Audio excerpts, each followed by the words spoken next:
This video is sponsored by Helix. If you think you're a slow miniature painter, this video is for you. I'm currently in the process of painting an army for Warhammer 40k, and at times it feels like I'm getting nowhere despite spending hours hobbying, and I want to talk a lot about that mentality in this video, but what I'm really excited to do is some science. In this video, alongside working on my Drakari army, I hijack my local game store's paint night and invite a bunch of painters out to test their speed, but without them knowing, just to get a sense for how fast the average hobbyist is. I'll supply each one of them with a primed 28mm figure with no further instruction than to paint how they normally paint to see how much the average hobbyist finishes in a 3-hour event. In before, I'm the slowest painter at this event, and really, this just turns out to be a come to Jesus moment for me. Before we do that test, however, let's get some work done on these Raiders and Ravagers we started in last week's video, and to do that, we need to go back in time a little bit. What up, Mini family? It is Saturday at 5:50 a.m. and I am here to get a great start on this next week. You know, we ended last week with a bit of a catastrophe, but I want to make sure we start off on the right foot this time. Step one is going to be finishing the paint chipping on these Raiders, so let's get it on! First things first, I wanted to paint on some primer onto those big areas of damage. Even though in last week's video we determined that the primer wasn't necessary for this painting process, at this point I'm still a little superstitious and want to make sure that the paint sticks down nicely. I'm not concerned about even coverage here, I just want to get a layer of primer down to help with paint adhesion. While working on that, I noticed that I was leaving fingerprints on some of the masts, and I thought to fix that I would wipe it off with a sponge and just some water. And while it did kind of get rid of the fingerprints, it was also removing paint. And this is paint that's been on there for well over 24 hours, so beware. I have a different plan to solve these fingerprint issues in the future. To avoid further fingerprints on this large and somewhat awkward model to hold, I'm going to wear protection. With the damaged areas prepped, we can now begin to re-establish that black to gray gradient that we had from the airbrush. With the same colors that I used in my airbrush on my palette, I begin the tedious process of wet blending across a gigantic flat surface. Part of the reason why I went to such great lengths to mask off the various parts of the Raiders to airbrush these armor panels is because blending across gigantic, flat, smooth, featureless panels is really difficult. Here's where I got after about 5 minutes of futzing, and you can see how it compares to the original airbrushed one. Not perfect, but good enough. All right, it is Monday, week 2 of finishing all of these Raiders. It's a little bit of a later start. It's 1 p.m. I had some things I had to do this morning, but I feel okay about that because I got some work in on Saturday here at the office and at home. Here is my extremely haggard home setup. I'm waiting on some supplies to arrive before progressing more with the vehicles. So in the meantime, we'll do some chill base coats on the crew.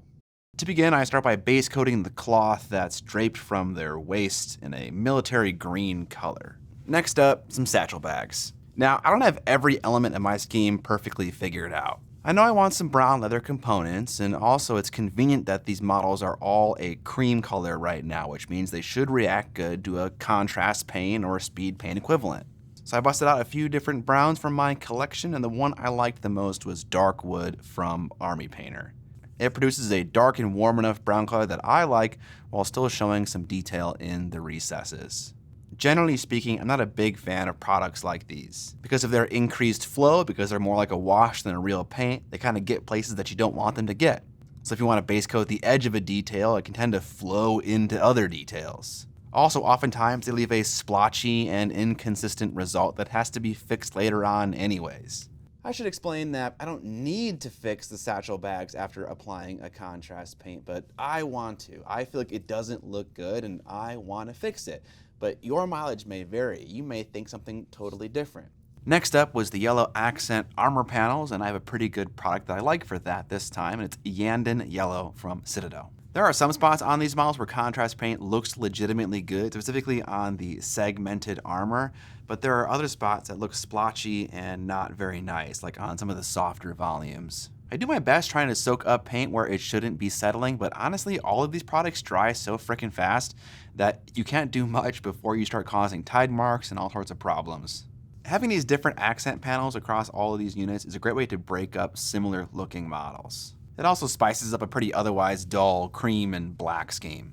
Speaking of black, let's move on to that. And honestly, I've never really been happy with the way that I do this. Again, I tried to do a test with a bunch of different black options. I started first on the hands because the hands are the easiest place to get a good contrast result. And I was pretty happy with all of the options other than just the one from scale 75 that wasn't dark enough. I then moved on to a much more difficult part of the model for contrast paint to work, and that is the calf and leg area. And honestly, they kind of all look bad. For one of the most important colors in my scheme, I don't think I can rely on contrast paint to get great results on certain parts of these models. So my plan moving forward is to use the contrast paint on easier parts of the model, like on the fingers and other areas where it's going to work great.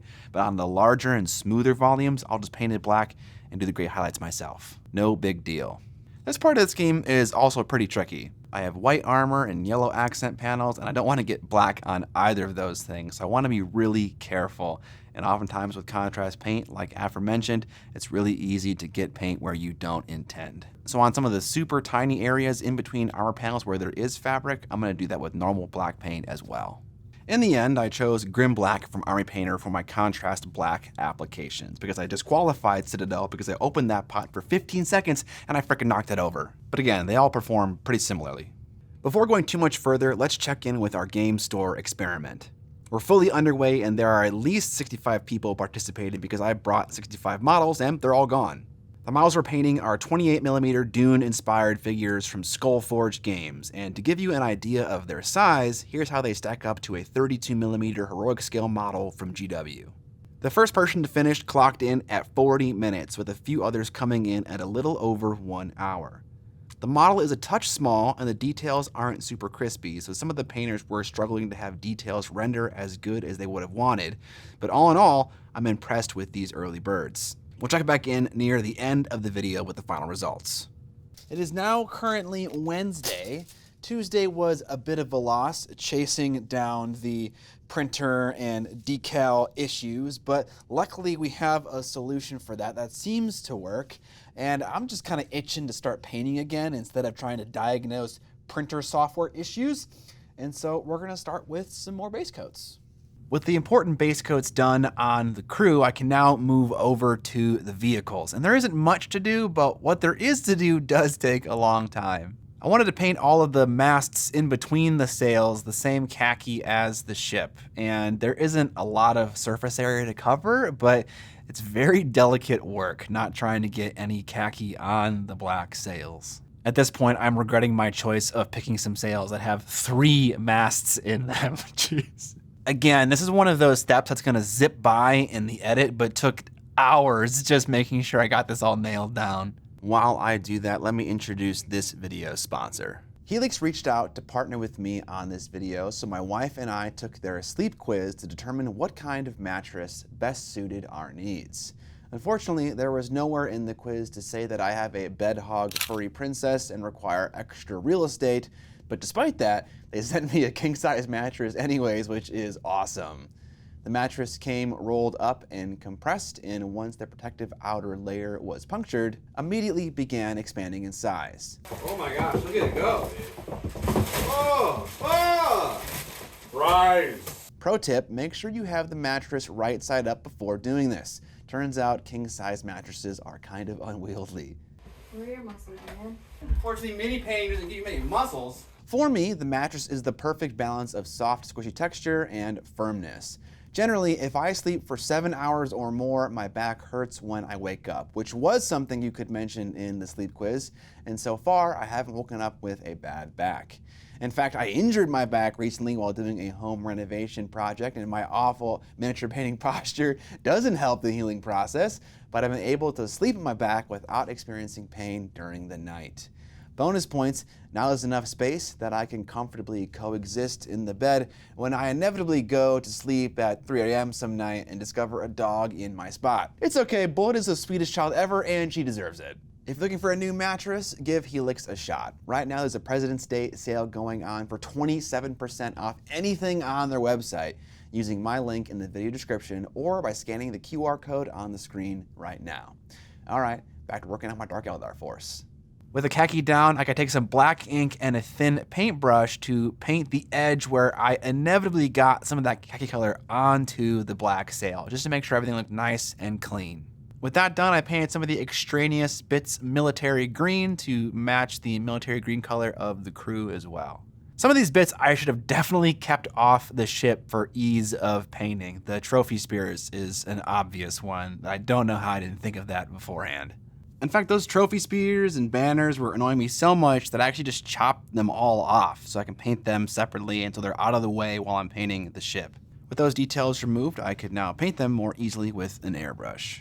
I chose to use that same military green that I used on the crew. It's important, just like with your normal 28mm figures, to break up the larger portions of your paint scheme. In this case, khaki and black, and I'm doing that with green and a couple other colors as well. Speaking of spot colors, now that I've liberated the flags from the ships, I can paint the flags in yellow, another color that I have mingled throughout my army. With the flags base coated in a nice ochre color, I took a more vibrant and brighter yellow color and did a little bit of highlighting, targeting the upper corner. I also took advantage of the volumes of the flag and airbrushed it from the side so I could get some shadows forming in those tassels. All right, it is Thursday, 6:52 a.m., another early start for me. I basically painted all day yesterday, but I didn't get very far, which is, the theme. And then to make matters slightly worse, I found a whole other 5 dudes that I haven't made very much progress on that I just left at home. Nice. I think I'm just gonna put my head down and start painting until I have to stop. My impromptu poster tack job was not working to hold up these spears and flags. So I drilled a hole that was slightly larger in diameter than the pole itself so I could wedge it in there and it'd be held in place just a shallow amount so it wouldn't move around while I'm airbrushing and it wouldn't fall over while just sitting there. With the highlighting on the flags done, I can move on to shading, and I used the same ink mixture that I did on the cream portions of the ships. I find that reusing colors can help to harmonize and tie different parts of your scheme together. I applied the shading to the lower quarter of the spears and flags, but also to the skulls as well. Miniac.co. It's lunchtime here at Miniac's Mausoleum on Thursday, and I've been painting since 7 a.m. and it's like almost 1 right now. So 4 hours? No, 5 hours.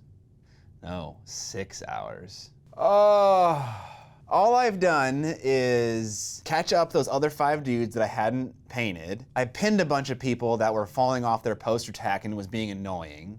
And I painted a bunch of green. And that just doesn't feel like enough. And I'm trying to figure out in my head why it doesn't feel like enough and why I feel like I need to be sprinting constantly. But I don't think I need to. As long as I'm staying on task and being honest about how I'm spending my time, I think it's okay. I think there's an important lesson in here for both you and I, in that you and I may have a goal to finish something by a certain point, and we may not hit that goal. But as long as we are spending our time trying to get closer and closer to that goal and not slacking off and not being lazy, that's gotta be good enough, right? I hope it's good enough. This is just me hedging for why I'm not gonna finish these 5 raiders. I still have time, but it's not looking good.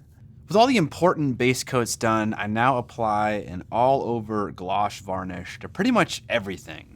There are certain parts, like the underside of the ship, that I don't care to hit with a gloss varnish, and it'll be obvious why that is later on. With the gloss varnish complete, it's time to do some decals. Let me break down the options. First, there are decal sheets that work with both laser and inkjet printers. Up until this point, I had only used the laser variety. In addition to that, there are both clear and white sheets because white is a difficult color to manage for a consumer printer, and also another reason you'll see in the future. For this project, I wanted to use the inkjet variety because I wanted them to be colored, and I went on quite an adventure to get them work. Let me catch you up. First, I bought new ink for my old printer only to discover that it was completely broken and unfixable, so I drove to Target to get another one. My original plan was to design a decal sheet in Photoshop, print it out, and then cut it on my Cricut by telling the machine precisely where the design was. But then I realized after some tests that consumer printers have terrible accuracy.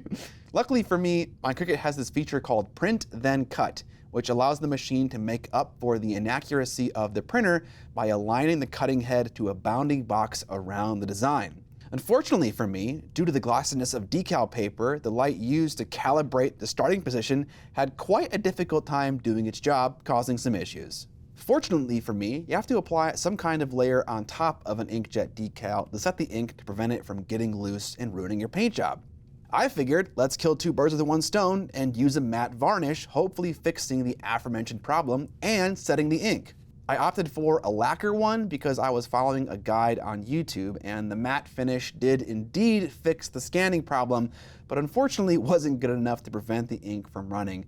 And then I thought, what if I just read the instructions that came with my decal paper? Here's a message to all my fellow overcomplicators. RTFM. Those instructions called for a decal film product that I applied to the sheet via an airbrush, which sets the ink but also strengthens the paper. And guess what? It worked. For the clear sheets, I just cut those out with some scissors or an X-Acto and they went on beautifully. One problem I encountered, however, was how translucent the decal was. Luckily for me, where I'm applying the decal is khaki, so the colors show up great and look so good. I set the decal in place with some micro set to position it. Then, with a makeup sponge, I squished out the setting solution until all the bubbles were gone. You have to do this step multiple times, as it will look totally flat, and then the bubbles will come back for some reason. With them finally positioned and not moving, I apply micro sol to the ones that had panel lines below them to soften the decal and have it better conform to the surface. But I generally avoided using micro sol if it wasn't necessary because it caused a ton of wrinkles on this thinner than normal decal sheet. Because the sails of my pirate boats are black, we're going to need to break out the white decal sheets, and the process was pretty simple. I tried to cut the exact shape out of the decal sheet, but either my blade isn't sharp enough or the design is too intricate, and it caused rough edges that will definitely show up as texture on the model. Not something you want with decals. Instead, I just put a simple white circle behind my buzzsaw blade design, and that shape was much easier to cut for my machine and ended up working perfectly. In hindsight, I should have made the circle a khaki color instead of white, but we're here now and it looks good enough. With that last gloss varnish applied, it's now time to do an oil wash. As with my previous dark elder models, I'm using a combination of black and brown mixed together. When it comes to diluting the oil paint with mineral spirits, I tend to stick to a more thicker dilution. I find that a thicker paint, while it doesn't have an amazing capillary action for washing, tends to stick where you put it and also show up more boldly after you clean off all of the excess. In my experience, it's unavoidable to apply an oil wash and have it be nearly perfect right away. There's always some amount of cleanup. And if I go too thin, it tends to run all to the bottom of the model, and also the wash that does stick around doesn't look very dark and obvious. All right, let's jump back to our test. Overall, I had 51 people submit results, with some people painting for the full 3 hours. I'm not sure what happened to the other 14 minis, but the results are interesting nonetheless. Of the over 50 hobbyists that attended, the average time to paint a model like this was just shy of 2 hours, 116 minutes. I can paint this kind of model in under an hour, but I can also spend 10 hours on the very same figure, so I'm really curious to hear from the Mini family about how you think that stacks up in your head. Do you think that's fast or slow? What do you think of the results you're seeing compared to that time investment? This experiment is ultimately flawed. Despite telling the painters that it was okay to not finish as long as they were painting how they normally do, they understandably wanted to finish the model sometime within the 3-hour community paint night window. It's kind of just human nature to want to fit things in boxes. Despite that, I find the results still interesting, and I'm super appreciative of everyone who came out and spent their Monday night with me. Alright, let's see where we got with the Raiders and Ravager. After waiting about a day for the oil wash to set up, I came back with some mineral spirits to clean it off, and something wasn't right. I think these vehicles are cursed. I have done this exact same oil washing process multiple times with amazing success. Same products, same process, everything. But for some reason, a good 50% of the oil wash is unremovable. If I had to guess what caused the issue, it would be that I mixed my oil wash in the same container that I did a long time ago. There's some chance that the mineral spirits in the oil wash reactivated some of that super old oil paint, and then it mixed with my fresh oil paint. But the paint that feels totally cooked and difficult to remove might have a higher percentage of that old oil paint mixed in. Upon further investigation, it seems like I can essentially scrape off the oil paint that isn't coming off with a super hard nylon bristle brush. But it doesn't work great on the dudes themselves because they're so small and it's difficult to get that brush in some of the tighter areas. Definitely not as bad as I originally thought, but still annoying. It's just so bizarre. On one part of the vehicle, it comes up beautifully, and then you move a few centimeters to the left, and it's impossible to get rid of. This is so random. Comment below if you have a better idea as to why some of the oil paint is coming up and some of it isn't coming up. I think the biggest casualties are on the Cabalite Warriors. Those guys definitely look the worst with the oil wash still applied. None of this stuff is unsolvable, but it's just more time that I have to spend on a thing that I have already tested to work multiple times. Did I already say that? At least where the oil wash is coming up on the Raiders and Ravagers, it looks really freaking good. Now, I just wish that it looked that good all over. This was supposed to be the big positive ending to this video and it looking all good and having a lot of progress done, but you know what? That isn't the reality of the situation, and that's okay. So we'll pause here now and come back at a later week. If you guys like the channel and you want to support it, there are a number of ways you can do that. All things linked down in the description below. Make sure to tune in next week to see a much more exciting and likely successful Dark Eldar project. Hint, hint, I'm painting a single character. Something I actually know how to do. Some of the best ways to support me are through buying some of my cool products on my web store at miniac.co, like this cutting mat or one of my brush coffins to carry your brushes and other similarly shaped tools. That'll be it for this video. Subscribe or die! And most importantly, don't forget to...